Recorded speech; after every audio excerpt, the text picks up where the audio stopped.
Aquí en Neo TV, a esta hora presentamos El Testimonial, comunicación profesional para el análisis y debate.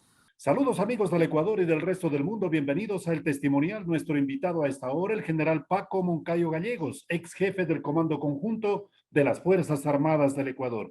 Muchas gracias, general, por acompañarnos. Usted tiempo atrás, en una entrevista en este programa, tuvo una frase que la cito a continuación: el Ecuador se ha cartelizado. ¿Qué implicaciones tiene aquello para el Estado ecuatoriano? ¿Qué nuevos desafíos implican precisamente para el nuevo gobierno? Un tema trascendental que tendrá que luchárselo frente a un crecimiento vertiginoso, no solo en el Ecuador, sino en toda América Latina. Bienvenido, general. Muchas gracias. No, a usted, Wilma, muchas gracias por invitarme. Qué gusto estar con su audiencia. Mire, la semana anterior tuve el honor de representar al país, porque así es, al ofrecer una conferencia para el Colegio Interamericano de Defensa sobre la situación actual de la región andina. Y uno de los temas, después del análisis político, sociológico, económico, el tema de la seguridad. Es sumamente grave la situación de la región en general, pero en particular la nuestra. No es malo regresar a ver, pero podemos decir que hace 14 años el Ecuador no estaba cartelizado. Cuando levantaron la base de Manta, pero no la reemplazaron con una base ecuatoriana, dejaron abiertos los cielos, el ciberespacio, el mar, para que las FARC, que habían sido socias en la campaña electoral, según se sabe del señor Correa, entren al Ecuador con todos los medios. Tanto así que tenían, como se supo, una base en Angostura que fue atacada por Colombia en ese episodio vergonzoso para el país y para Colombia también, por supuesto, que vivimos los dos pueblos. Bueno, además de eso había una completa animadversión hacia los militares y hacia lo militar. Tanto así que el señor Correa decía que, y desbarató el sistema de seguridad con este argumento, que los militares primero le dábamos parte al embajador de los Estados Unidos y no al presidente. Esas ideas atolondradas de una persona que no sabía qué hacerse con el poder, envanecido de haber llegado a Carondelet, hizo tontera y media, ¿no? Y una de las peores fue este tema de la seguridad. Claro, puso ministros de defensa odiadores de los militares. Todavía recordamos que el señor Patiño, entre las directivas que daba, era que había que cambiar la ideología militar. O sea, pasar a una ideología chavista. Recuerdo ya hasta con indignación que en el memorando había que borrar de la memoria de los ecuatorianos la victoria del CENEPA. O sea, un gobierno que desconfiaba de las Fuerzas Armadas, un gobierno que quería tener milicias propias. Por eso, Vilma, llegan en los buques cuando el terremoto de Manabí, llegan de ayuda humanitaria 10,000 fusiles en los buques chinos.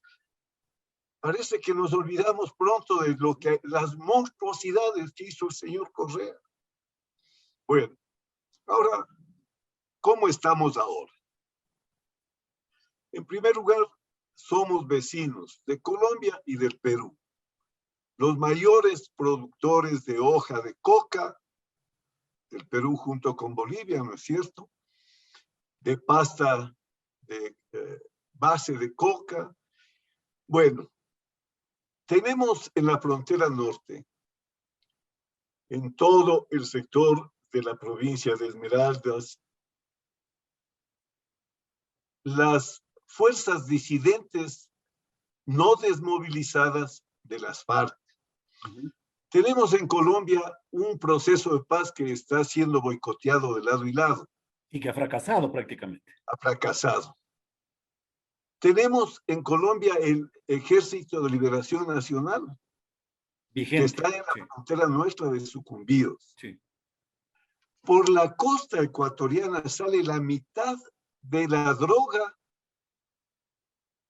que se produce en Colombia. El cártel de Sinaloa está tomada toda la faja de los países andinos. Hay estudios. Bueno, entonces, la situación con la frontera sur, la minería ilegal, el contrabando de armas, el contrabando de combustibles, la trata de personas que salen por el norte, o sea, es una situación muy grave. A pesar de la presencia militar en ambas fronteras, ¿no? Así es, pero es que, ¿qué pasa?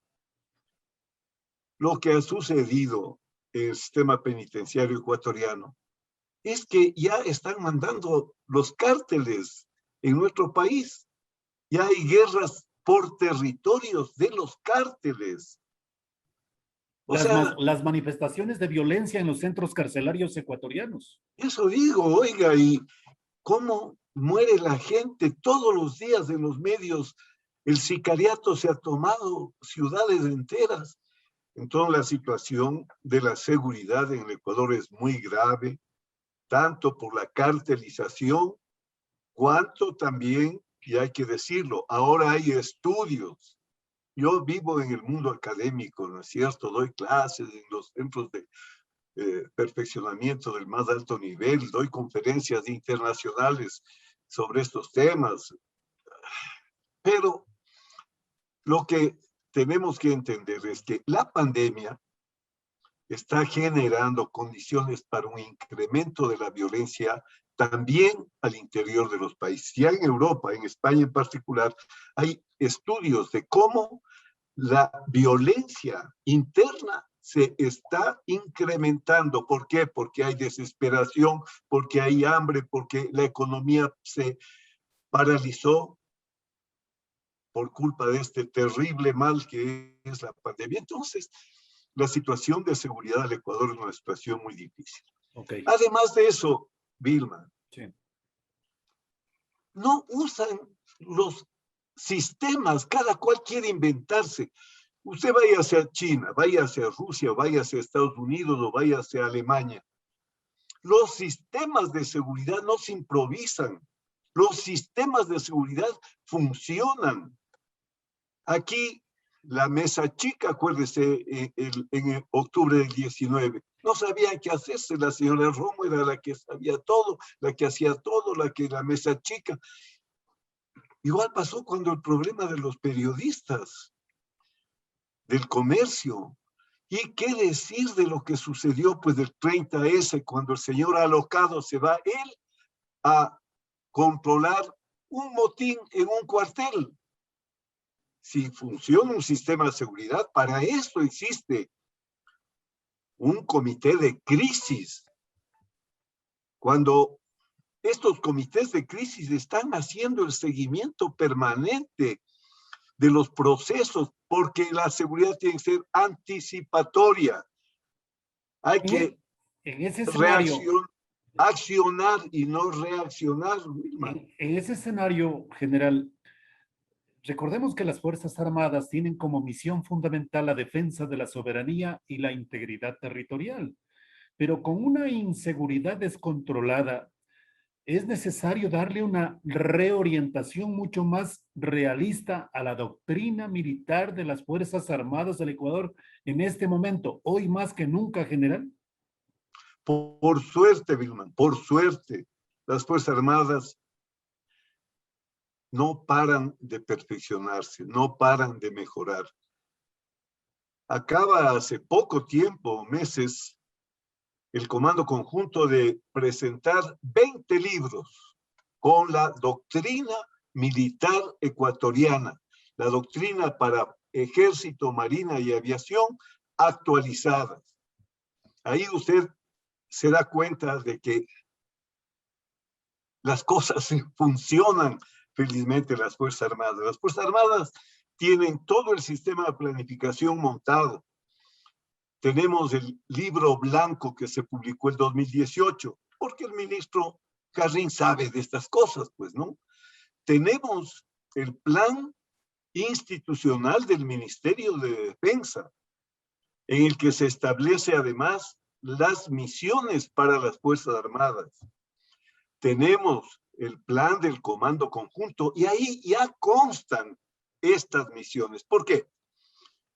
Porque la soberanía es proteger el espacio aéreo que está tomado por los aviones, avionetas del narcotráfico que se mueven como Juan en su casa. ¿Y qué focalización de defensa, de protección y de combate a estas circunstancias se determinan en aquella doctrina militar que usted la ha citado desde distintas fuentes alrededor de los objetivos que procura las Fuerzas Armadas, general? Defender la soberanía del territorio es defender el espacio aéreo, el espacio terrestre, el espacio marítimo, hoy con la Convemar tan amplio, y es defender también el ciberespacio, que es otro importantísimo territorio, porque hoy ya se habla de de una geografía cibernética, de un espacio cibernético que hay que controlar en el Estado, ¿no? Entonces, mire, necesitamos un buen sistema de defensa aérea para poder detectar estos movimientos de estos aviones, avionetas, que nos enteramos cuando fracasan, cuando se caen en algún sitio, ¿no? Queda entonces también por trabajar, ya lo ha dicho, en la defensa aérea, en la defensa terrestre, en la defensa marítima. ¿Qué habrá que hacer? Algo parecido. Mire. En primer lugar, tenemos 188 millas con soberanía económica y 12 millas con soberanía total. Eso hay que cuidar. Tenemos la opción de prolongar nuestro territorio a través de la Convemar, que permite que la plataforma submarina, donde hay enormes recursos minerales, petroleros, pasen a ser parte de la soberanía económica del país. Entonces, para eso se necesita una fuerza naval con capacidad técnica de poder desarrollar los grandes proyectos, porque el futuro del Ecuador sin duda está en el mar. Pero por las costas, de larga costa, 900 y más kilómetros de nuestro territorio, por ahí salen lanchas con poderosos motores a dejar la droga en buques madre, o salen directo hasta Centroamérica. ¿Y para qué tenemos Marina? La Marina tiene que asegurarle al Ecuador el Golfo en paz, porque hay piratería en el Golfo del Guayas. Tiene que el contrabando de combustibles. Desde la costa salen y van a buques a dejar el combustible con los problemas que tenemos nosotros por el precio de los combustibles, en fin. Entonces la Marina tiene que darle al Ecuador la certeza de que sus playas, sus costas, su mar están protegidos. Ok, pero para tal efecto necesita asistencia técnica, necesita recursos. Por supuesto, necesitan recursos, pensando en la pobreza del país. Ahora, ¿qué decir de nuestro ejército? Ese ejército que ha sido de toda la vida, que pide poco, trabaja mucho, porque una cosa es pues, estar en la frontera, vivir en la frontera. La gente no sabe lo que eso es y por eso mismo también muchas veces no valoran. Entonces, hay que proteger la frontera terrestre, porque por los ríos, por ejemplo, se van de Sucumbíos, se va la droga hacia el Brasil, porque la minería ilegal en esa cordillera del Cóndor, en todas las partes que compartimos, de lado y lado, porque las mafias no tienen frontera, las mafias no tienen patria, las mafias no tienen patriotismo ni bandera, pues no. Entonces, Mire las tareas que tienen las Fuerzas Armadas. Felizmente tenemos unas excelentes Fuerzas Armadas, lo que le odia reconocer el señor Correa, porque él quería tener como en Colombia, en Venezuela, las milicias populares armadas y los asesinos de esos que andan en motos y que sabemos responden políticamente al gobierno. Entonces, el presidente Lasso tiene una excelente Fuerza Armada, una excelente policía. Hay que cuidarlas. ¿Por qué? Porque mire, el crimen organizado, las mafias, no es que le combaten al Estado, a las Fuerzas Armadas, no, quieren infiltrarlas, quieren cooptarlas.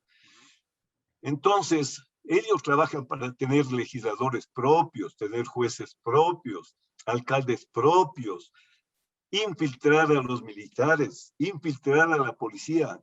Entonces, se necesita una severa disciplina en la policía, una severa disciplina en las Fuerzas Armadas y un control de anticorrupción, porque vea lo que está pasando con el ISPOL. Eso no puede pasar en una fuerza policial Y como la nuestra. de repente, general Moncayo, ya lograron esas filtraciones. Podría ser, ¿no? Por eso la contrainteligencia se preocupa de la protección del personal, evita que sea infiltrado, evita que eso es lo que busca el crimen organizado, ¿no es cierto? Tener militares propios, policías propios, diputados propios, jueces propios. ¿Qué pasa cada vez que hay elecciones? Usted ha visto en México o en Colombia, ¿cuántos candidatos a alcaldes son asesinados? ¿Por qué? Porque los cárteles tienen sus propios candidatos y plata sin límite para las campañas electorales. Y cuando asoma un líder honesto que puede ganar las elecciones, lo matan. Entonces, esto no es ciencia ficción, eso está pasando cada día. Ahora, Y hay que general, abrir los ojos. ¿por qué no buscar la asistencia presencial de los Estados Unidos, no solo la económica, en nuestro territorio? Si Colombia lo tiene, o es que la soberanía está de por medio y se levantará esa politiquería que reclama, que exige que la presencia del imperio no nos conviene, cuando hay un gravísimo problema que enfrentar. Este no es un tema de imperios, pero sí, mire, uno tiene que andar con sus propios pies. Cuando alguien le da haciendo las cosas, uno se vuelve postrado. Nosotros necesitamos unas Fuerzas Armadas y Policía poderosas que tengan, por supuesto, proyectos y programas de seguridad cooperativa con los Estados Unidos, entre los propios países sudamericanos, pero no una cosa fatídica para un país es cuando necesita que alguien le dé cuidando. Es como en su casa, ¿no es cierto?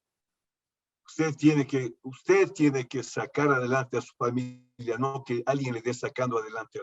Yo creo en una seguridad ecuatoriana porque tenemos los recursos humanos para hacerlo, pero sin ningún tema ideológico. Pero yo tengo que poder asegurar mi país con mis Fuerzas Armadas, con mi policía, y el apoyo que podamos tener puede ser subsidiario, pero no reemplazante de mi propia capacidad soberana de defender mi territorio. Ahora hay que trabajar conjuntamente en el área andina, valiéndome precisamente de las experiencias académicas recientes que usted expuso en la conferencia que citó. Bueno, mire, existen las herramientas conceptuales, existen acuerdos escritos, existen planes, programas para enfrentar el crimen organizado de una manera conjunta en la comunidad andina de nación. Hubo, Wilman, UNASUR. UNASUR era un programa indispensable para América del Sur.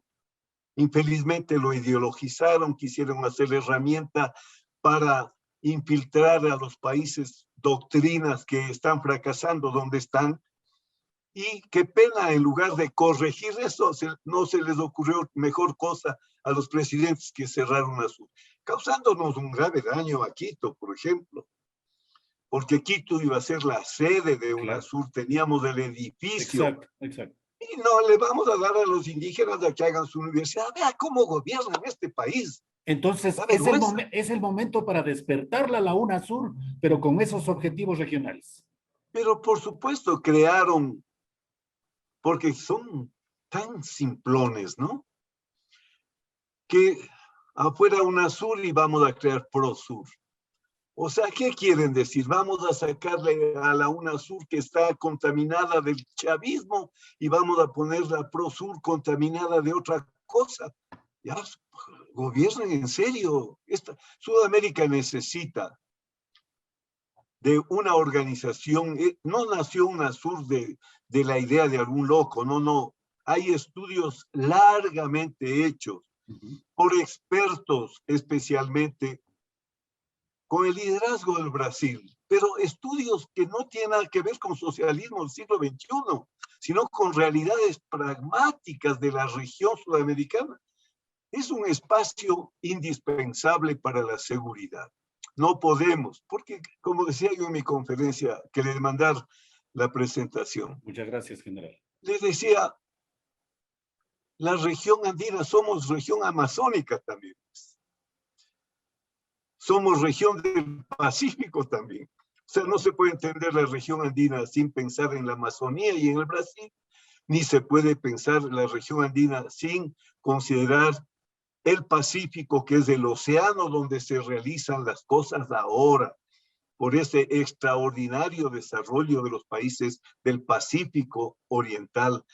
Allí están las economías más dinámicas, está la China, está Japón, está Corea del Sur, está Singapur, está Taiwán. Entonces, los países andinos somos del Pacífico, del Amazonas y de los Andes.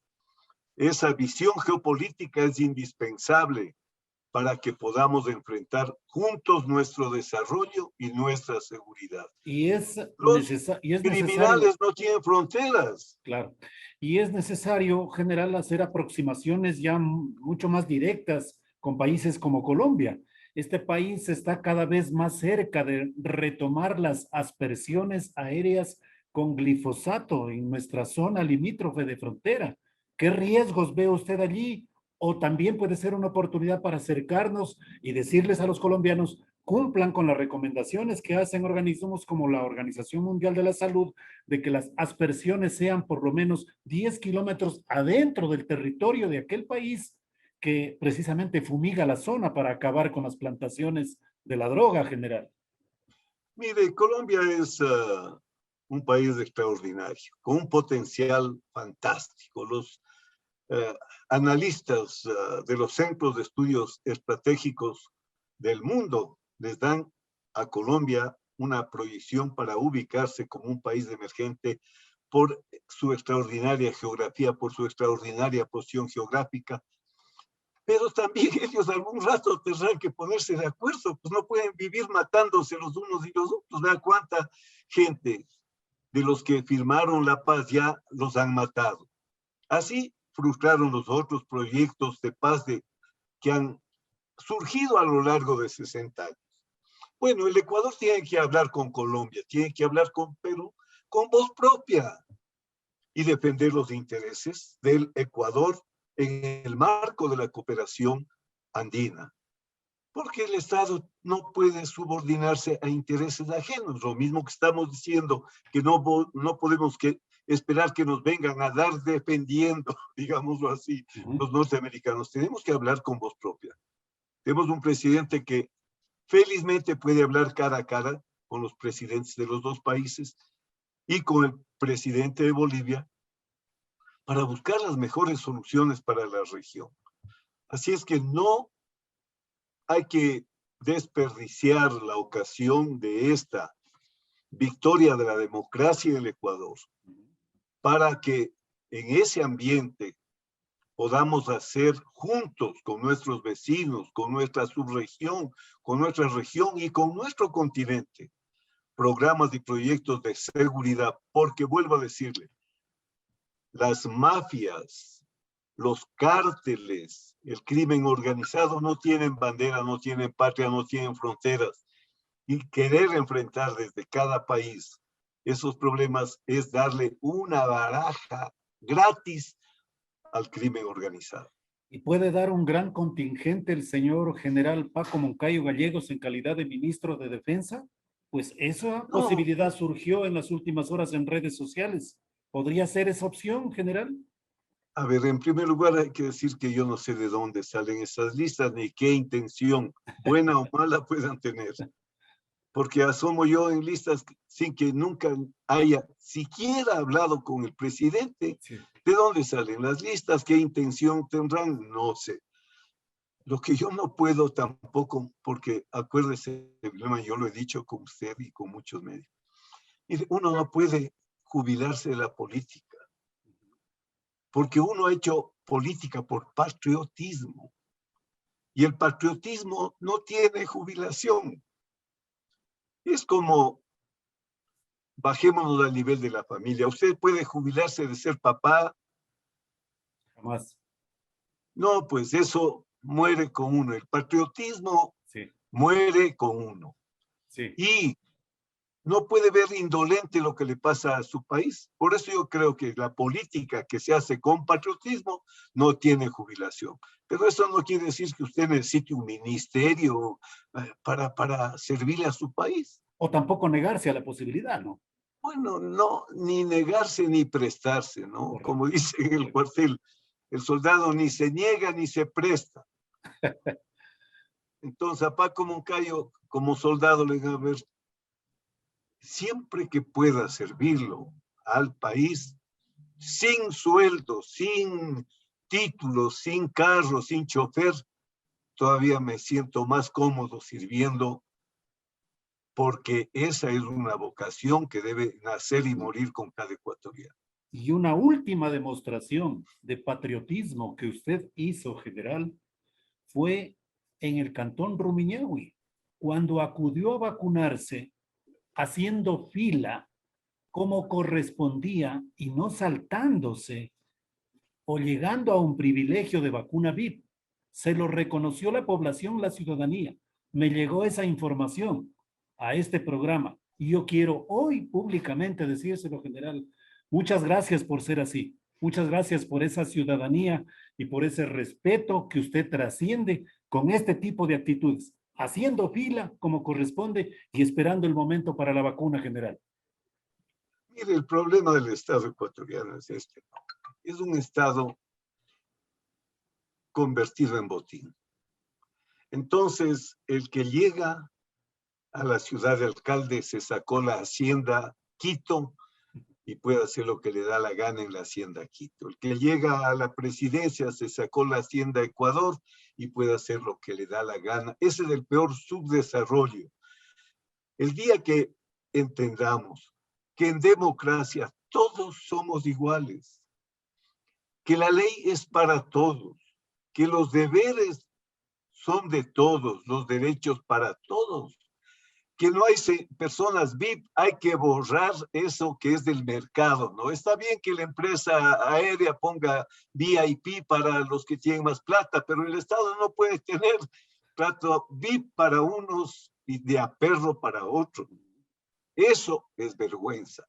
La democracia no puede funcionar si no es así. A ver, yo escribí para la hora la semana anterior.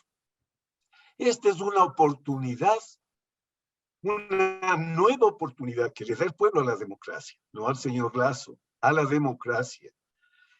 El 52% de ecuatorianos le dicen no queremos un sistema chavista, no queremos un sistema caudillesco, no queremos un sistema de un Mesías inspirado que sabe todas las respuestas, que se olvidó todas las preguntas, porque ya no preguntan los soberbios, porque saben todo. Queremos la democracia, pero la democracia no puede fallarle a la gente. Si le volvemos a fallar ahora a la democracia, mañana asomará otro cuentero de Muisne a decirnos que él sabe dónde está el paraíso y la gente desesperada dejará a la democracia de un lado buscando la protección del caudillo. Entonces, hoy la democracia tiene que reivindicarse y la democracia es de iguales, de respeto a las personas. No puede ser que hayan estas personalidades VIP. ¿Por qué? También oía por ahí, recuerdo que asustados de que iba a ganar el señor Arauz y hablaban de una junta de notables. ¿Notables por qué? ¿Qué notabilidad? La democracia funciona bien cuando hay un criterio de respeto y de igualdad. Hoy el señor Lasso tiene el timón de esa democracia. Tenemos que estar atentos a esa asamblea porque ahí está la perversidad, ahí está un mundo de gentes que hemos visto, están ahí para negociar el voto, para que les den el hospital, para repartirse hasta los hospitales. Ojo, ecuatorianos de la asamblea, que no boicoteen el trabajo del señor Lasso, que le dejen gobernar en paz. Mire cuántas cosas que hay que hacer para tener una buena democracia, pero es importante, ojo, veedurías, observatorios a la asamblea. Vea usted, esta asamblea termina con el 2% de aprobación del pueblo ecuatoriano. Sí, todavía hay gente que está reelegida allí de esta asamblea. Decepcionante. Ojo a la asamblea. Y el presidente debe saber que el pueblo ecuatoriano le respaldará si es que esta asamblea quiere boicotear su gobierno, porque no vamos a permitir que esta democracia esté en los bolsillos y en las chequeras de 4 pícaros que llegan pobres y quieren salir forrados de fortuna. General, muchas gracias su gentileza y su deferencia con nuestro programa. A usted muchas gracias. Ha sido un gusto conversar de estos temas que son los temas que le importan al país. El general Paco Moncayo Gallegos, ex jefe del Comando Conjunto de las Fuerzas Armadas del Ecuador, en su participación aquí en nuestro programa El Testimonial. Muchas gracias, general, una vez más. Gracias a usted. Hemos presentado El Testimonial, transparencia de la verdad. De lunes a viernes desde las 18:30.